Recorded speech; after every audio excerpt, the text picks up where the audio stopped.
Thank you, Frank. As Frank said, I'm the Deputy Director in the International Development Office at the Open University.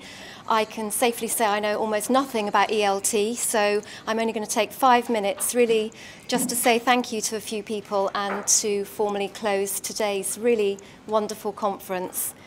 So first of all, I'd like to say thank you to the British Council for hosting this event, and in particular to Michael for seizing the idea of the conference and going with it so enthusiastically, and for his excellent opening remarks this morning.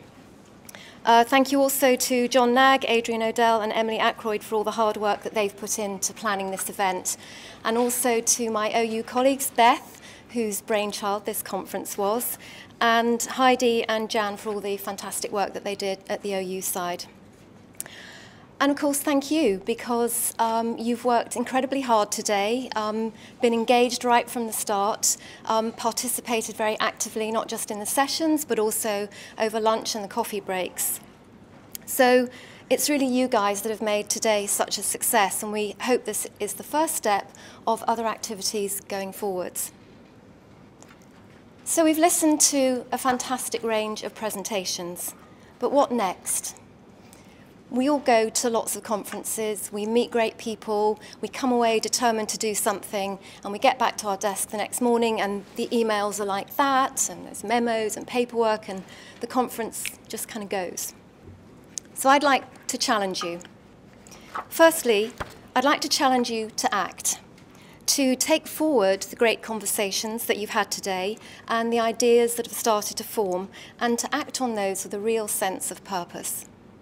Secondly, I'd like to challenge you to innovate, to use your academic creativity and to work with colleagues that you've met here or in your teams back in your organisations, and identify opportunities to match the trends and latest developments within your field to the pressing issues that reveal themselves as the world progresses.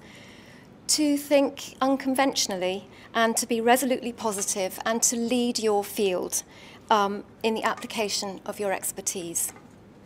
And thirdly, I'd like to challenge you to continue to develop relationships with your peers and with your contacts around the world.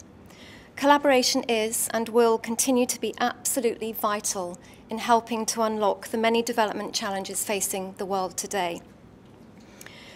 Because unparalleled changes are taking place, and we need minds to meet to match them. Developments in technology, science, politics, and economies are giving rise to immense opportunities, and yet hunger, poverty, and inequality still exists. Tomorrow, we will be presented with even greater challenges, and I don't just mean tomorrow like Tuesday, although probably we will be.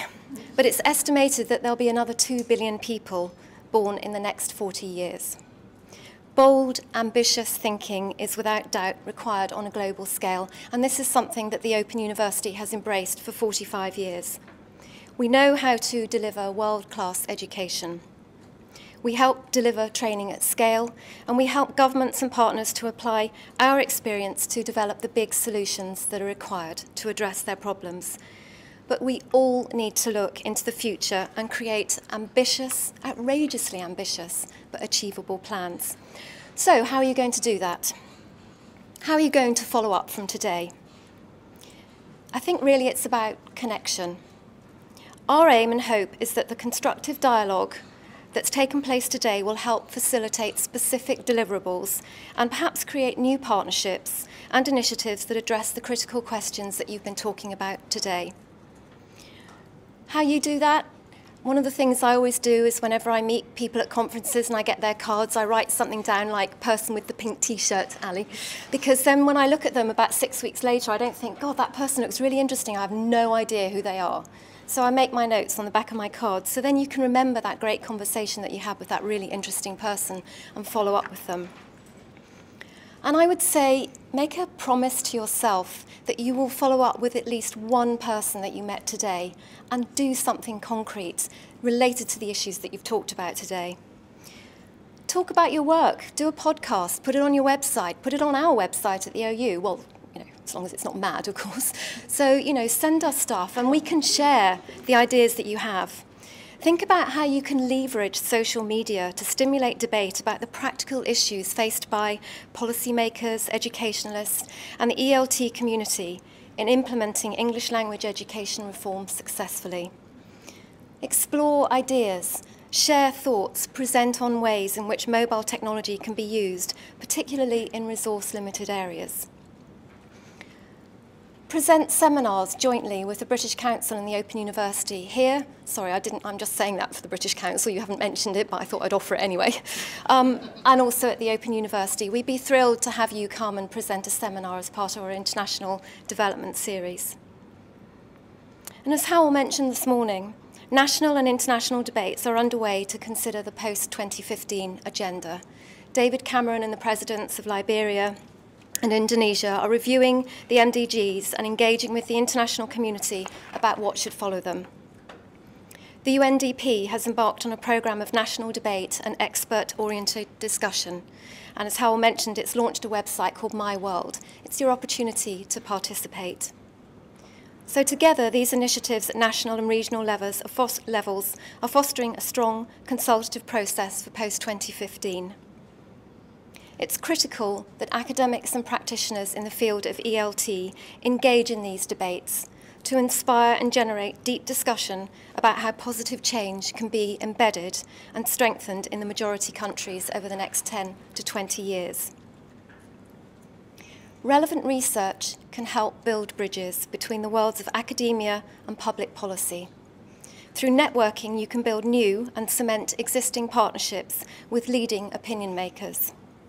You can use your academic and practitioner expertise to support the education of the world's international developers and the private and public sector leaders of the future.